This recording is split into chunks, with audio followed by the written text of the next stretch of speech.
C B آئی نے جموں کشمیر کے سابق گورنر ستیہ پال ملک کے گھر پر چھاپہ مارا ہے۔ ان پر الزام ہے کہ ہائیڈرو پاور پروجیکٹ سے متعلق انہوں نے بدعنوانیاں کی تھیں۔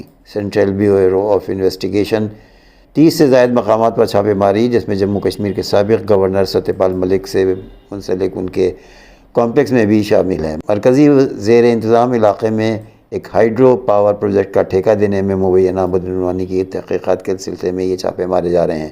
حکام نے بتایا کہ سینٹرل بیورو آف انویسٹیگیشن نے جمعرات کو جموں کشمیر کے سابق گورنر ستیہ پال ملک کے کیرو ہائیڈرو الیکٹرک پاور پروجیکٹ سے متعلق بدعنوانی کے سلسلے میں گھر کی تلاشی لی گئی ہے۔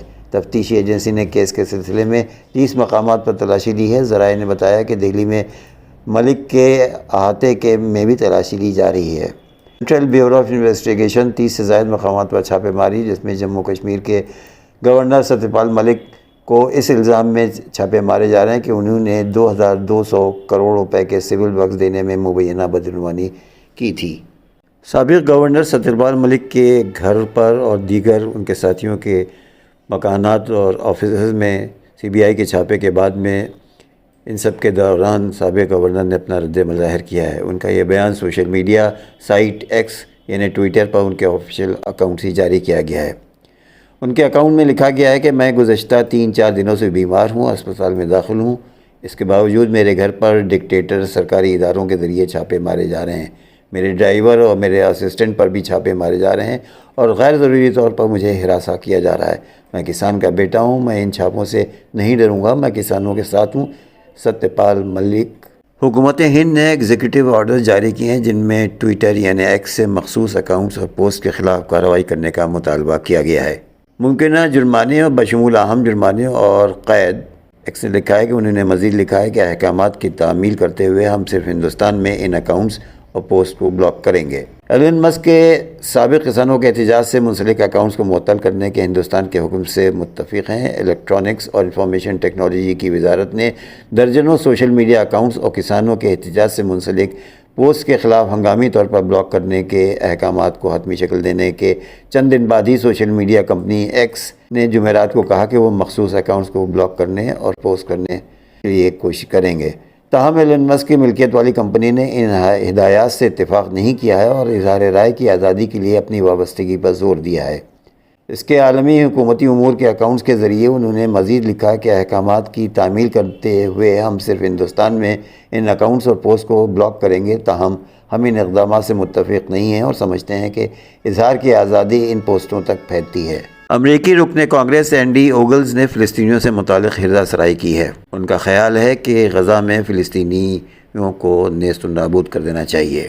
غزہ میں فلسطینی بچوں کی ہلاکت کے سوال پر امریکی رکن کانگریس اینڈی اوگلز نے انتہا پسندانہ جواب دیا ہے۔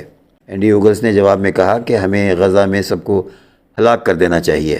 امریکی رکن کانگریس کے اس انتہا پسندانہ بیان پر مسلمانوں، ڈیموکریٹس اور سوشل میڈیا صارفین کی جانب سے کڑی تنقید کی جا رہی ہے۔ امریکن مسلم ایڈوائزری کونسل کی جانب سے کہا گیا ہے کہ اینڈی اوگلز کا یہ بیان تمام فلسطینی عوام کو ختم کرنے کے مترادف ہے۔ ایک سوشل میڈیا صارف کا کہنا ہے کہ رکن کانگریس اینڈی اوگلز کا بیان ظاہر کرتا ہے کہ امریکی صدر، کابینہ و کانگریس سب جنگی مجرم ہیں۔ امریکی رکن کانگریس اینڈی اوگلز کے ترجمان نے سخت رد عمل کے بعد صفائی دیتے ہوئے کہا کہ اینڈی اوگلز فلسطینیوں کا نہیں، حماس کا حوالہ دے رہے تھے۔ اور اب بالی ووڈ سے ایک خبر۔ مشہور و معروف اداکار انل کپور کو فلم اینیمل میں بہترین اداکاری کے لیے مشہور عالم Dada Saheb Phalke international film festival award 2024 سے سرفراز کیا گیا ہے۔ اس ایوارڈ کو انہوں نے تمام والدین اور بچوں کے نام وقف کر دیا ہے۔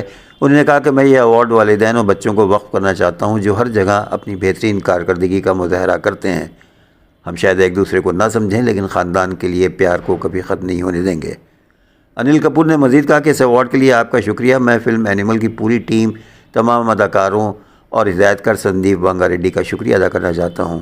ان کا یقین اور جذبہ ایسا ہی تھا۔ ہم سب نے اس کے جذبے کی حمایت کی اور اینیمل کو وہ بنا دیا جو وہ بن گیا۔